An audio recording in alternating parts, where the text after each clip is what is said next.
For you to run, you can run, but you can't hide from the European. He's all over the globe. And where you don't see him, you see him hidden behind a black face or some other face. You may as well meet him where you find him. You find him here, meet him here. He can be defeated here. There's no law that says he can't, but you got to get back your mind first. You got to get back to control of yourself. You got to look at that religion that has got a hold of you. That religion that is called a hold to Africans, called Islam. That religion that is called a hold to African Americans, called Christianity. Yeah, a lot of people think, that our people were praying to God of coming over on the ships. Right? Wait a minute, black Africans were not Christians when they were brought over on that water. That's right. Come on, read your history now. And they were over on this side a pretty good while before they were taught what? Christianity. Okay? You understand? And who taught it to them? And for what reason? All right. You think he's going to teach you Jesus in such a way that it's going to defeat him? You think he's going to teach you to read that Bible in such a way that it's going to defeat him? I am not attacking the Bible, and I'm not attacking Jesus. I'm attacking people who use the Bible and use Jesus. And I'm attacking you if you take that teaching without examining it and turning it around.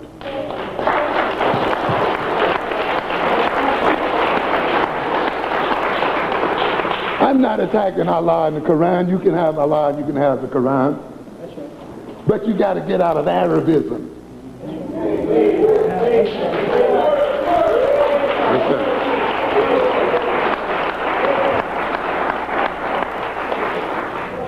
Despite all of that, I live in a neighborhood, and I see the mosque, and I see people dipping and bowing, fine.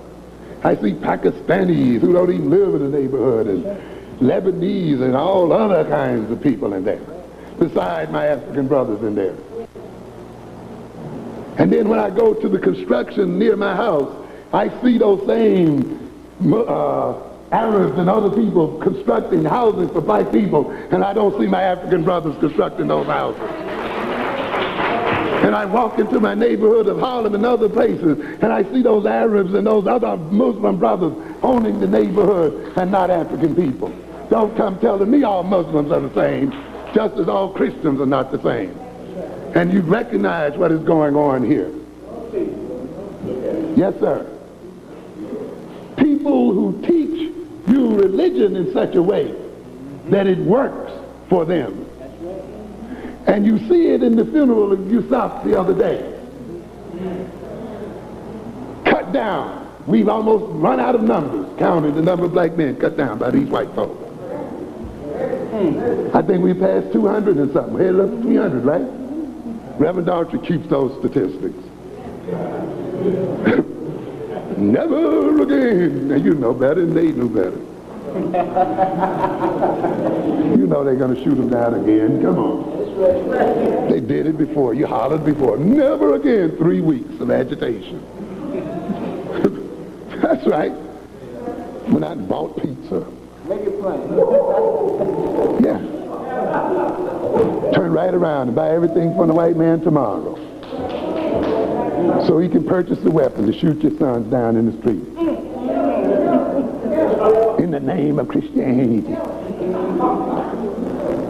Those same Christians you claim to be your brothers and sisters shooting your son down in the street.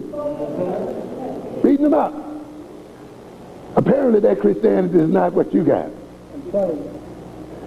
Didn't stop them from shooting Indians down by the hundreds and thousands. Didn't stop them from praise the Lord and pass the bullets. That's right. That's right. Didn't stop them from there. It's not the religion. It's the purpose for which the religion is used by people in power. Believe me, if you work that religion and you work that Christianity right, it'll make you prosperous just like those white folks. That's right. If you work that Islam right, it'll bring you into power just like those Arabs. But it's got to be yours. And it's got to be your relationship to God, not a hand-me-down, second-handed relationship. But when you let somebody else, and you have to be, and this is not only religion, by the way, you atheist. Yes, that's right. You're going to get tired too. Don't think you're getting away because you don't believe. Oh yeah, because you go run into Marx. Yeah, and all other sundry European philosophies, you know. And you see Africans today killing each other, fighting over what? European philosophies. Yeah.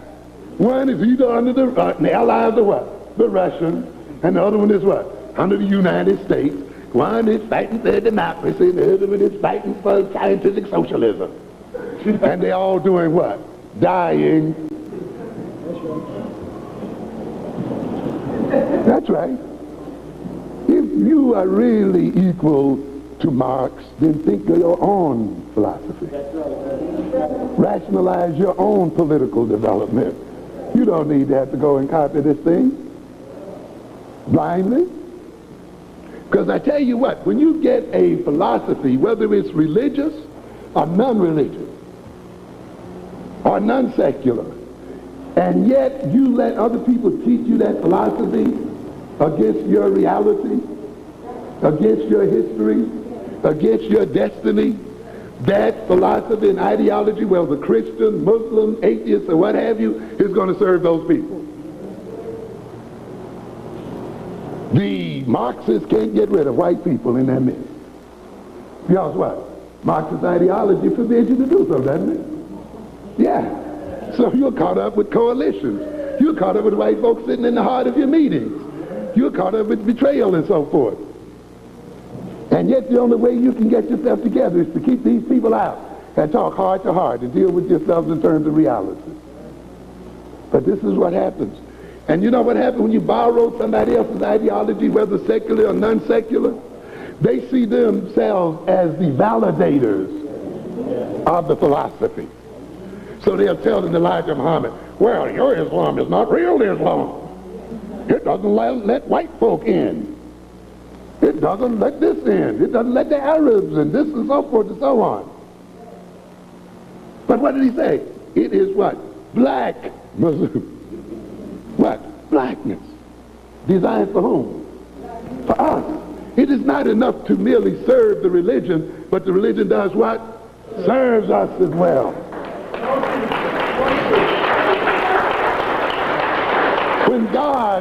When God, if you want to call it that, entered into a covenant with Israel, it was a two-way street. Isn't that what it was? Yes, it wasn't a mere dictation to Moses of what the people were supposed to do. Go and read it again. I say you see a what? A negotiation process taking place there. And what did it say? What? You do this and what? I'll do that. You do this and I'll what? Serve you. That's religion, ladies and gentlemen. Not a one-way street.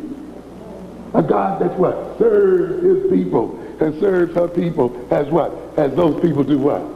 Serves their God. What kind of God is it that can only take?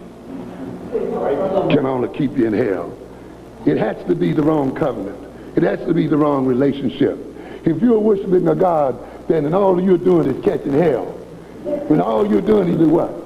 To think, to create, to see reality, to weigh and measure, to do mathematics, to do science, to do economics. How dare you ask me to use it? Yeah, that's what some of our people are literally doing today. And then they think God is obligated to do what? Take care of it. You got another thought coming.